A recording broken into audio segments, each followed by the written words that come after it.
धर्मेंद्र यादव के अलावा ये सांसद बम्पर वोटों से जीत तो गए, लेकिन खतरे में है सदस्यता। एक फैसला आया तो इन 13 सांसदों की चली जाएगी सांसदी। अगर सजा का ऐलान होता है तो फिर बढ़ जाएंगी मुश्किलें। भीम आर्मी चीफ का नाम भी इस लिस्ट में शामिल। धर्मेंद्र यादव के अलावा सपा के सांसद की सदस्यता पर भी मंडरा रहा खतरा। जरा देखिए कौन है वो 13 सांसद जिनके ऊपर लटक रही तलवार। लोकसभा चुनाव जीते हुए उम्मीदवारों के लिए बधाइयां रुकने का नाम नहीं ले रही हैं, लेकिन साथ ही साथ इन सांसदों की सांसदी पर खतरे की तलवार भी लटक रही है और साथ ही साथ कोर्ट पर भी सबकी नजर है। 13 ऐसे सांसद हैं जिनकी सदस्यता कोर्ट के आदेश तक बनी हुई है। अगर कोर्ट का आदेश 5 साल में किसी भी वक्त आया तो समझो सांसदी से इनको हाथ धोना पड़ेगा और फिर ये माननीय नहीं रहेंगे, जिसमें आजमगढ़ से सपा सांसद धर्मेंद्र यादव का भी नाम शामिल है। तो चलिए एक एक कर हर सांसद के बारे में जानते हैं और सबसे ज्यादा किसकी सांसदी को खतरा है वो भी जानते हैं। नंबर 1, चंद्रशेखर आजाद। नगीना से दिग्गजों को मात देने वाले आजाद समाज पार्टी के चंद्रशेखर आजाद के खिलाफ 36 मामले दर्ज हैं। इनमें से ज्यादातर गंभीर अपराध के हैं। 4 अलग अलग मामलों में कोर्ट में इन पर आरोप तय हो चुके हैं। अगर इन मामलों में सजा हुई तो चंद्रशेखर की कुर्सी खतरे में होगी, क्योंकि ज्यादातर मामले गंभीर धाराओं के हैं। इनमें 2 साल से अधिक की सजा हो सकती है।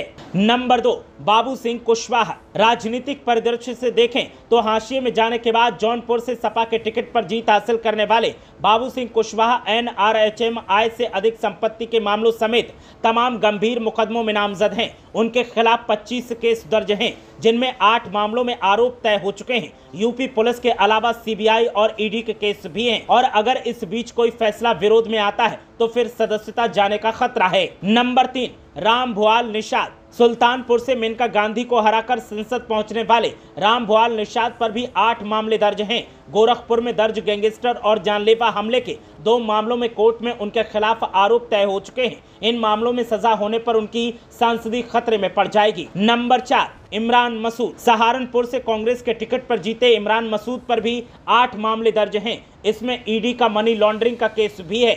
मसूद के खिलाफ 2 मामलों में आरोप तय हो चुके हैं। आने वाले समय में ED का केस भी रफ्तार पकड़ सकता है। नंबर 5, अफजाल अंसारी। माफिया मुख्तार अंसारी के बड़े भाई अफजाल अंसारी के खिलाफ 5 आपराधिक मामले दर्ज हैं। इनमें गैंगस्टर एक्ट के एक मामले में उन्हें 4 साल की सजा हो चुकी है। उनकी सदस्यता भी चली गई थी। हालांकि सुप्रीम कोर्ट में अपील के बाद राहत मिलने से उनकी सदस्यता बच गई। उनका मामला हाई कोर्ट में लंबित है। अगर सजा का फैसला बरकरार रहा तो उनकी सदस्यता जानी तय है। चुनाव के दौरान भी इस आशंका के चलते उन्होंने अपनी बेटी को निर्दलीय प्रत्याशी के रूप में उतारा था। इसके अलावा अफजाल पर 2 केस में आरोप तय हो चुके हैं। नंबर 6, वीरेंद्र सिंह। चंदौली से सपा के टिकट पर जीते वीरेंद्र सिंह के खिलाफ गंभीर धाराओं के 3 मामले दर्ज हैं। एक मामले में 19 जुलाई 2023 को उन पर आरोप तय हुए हैं। गंभीर धाराओं वाले इस मुकदमे में अगर सजा होती है तो वो 2 साल से अधिक की होगी।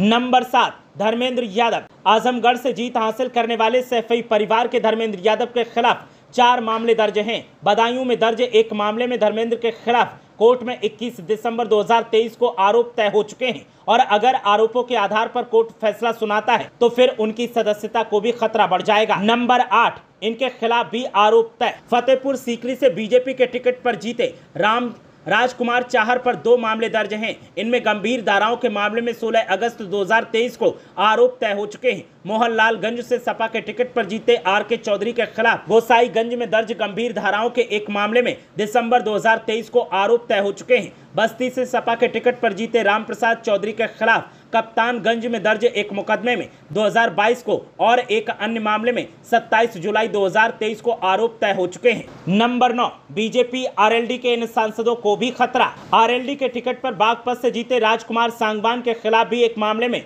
26 फरवरी 2019 को आरोप तय हो चुके हैं। हाथरस से बीजेपी के टिकट पर जीते अनूप प्रधान वाल्मीकि के खिलाफ अलीगढ़ के पिसावा में दर्ज मुकदमे में 24 मार्च 2023 को आरोप तय हो चुके हैं। बिजनौर से RLD के टिकट पर जीते चंदन चौहान के खिलाफ मुजफ्फरनगर के खतौली में दर्ज मामले में 16 मई 2023 को आरोप तय हो चुके हैं। सुप्रीम कोर्ट के माननीयों के मामलों का तेजी से निस्तारण कराए जाने के आदेश का सबसे तगड़ा असर यूपी में ही देखने को मिला है। साल 2022 से मुकदमों के निपटारे ने जो तेजी पकड़ी है, उसमें कई माननीयों के फिर माननीय बनने का सपना टूटा है, जिसमें सबसे पहला नाम माफिया मुख्तार अंसारी का रहा। मुख्तार को एक के बाद एक सजाएं हुई और वो सक्रिय राजनीति से दूर हो गया। बाद में उसकी जेल में मौत हो गई। आजम खान और उनके बेटे अब्दुल्लाह आजम को भी अपनी लोकसभा और विधानसभा की सदस्यता गंवानी पड़ी। बीजेपी विधायक खब्बू तिवारी, विक्रम सैनी, राम दुलार गौंड, कुलदीप सिंह सेंगर और अशोक सिंह चंदेल को अपनी कुर्सी गंवानी पड़ी। इसी कड़ी में ताजा नाम कानपुर के सपा विधायक इरफान सोलंकी का है।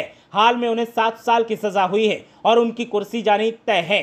तो अब इन 13 सांसदों के नाम भी लिस्ट में शामिल हैं और हो सकता है कि इनके ऊपर बड़ा एक्शन जल्द हो जाए। अगर ऐसा हुआ तो फिर उपचुनाव होगा और देखना दिलचस्प होगा कि जीत किस पार्टी को मिलती है। ब्यूरो रिपोर्ट, मीडिया हलचल।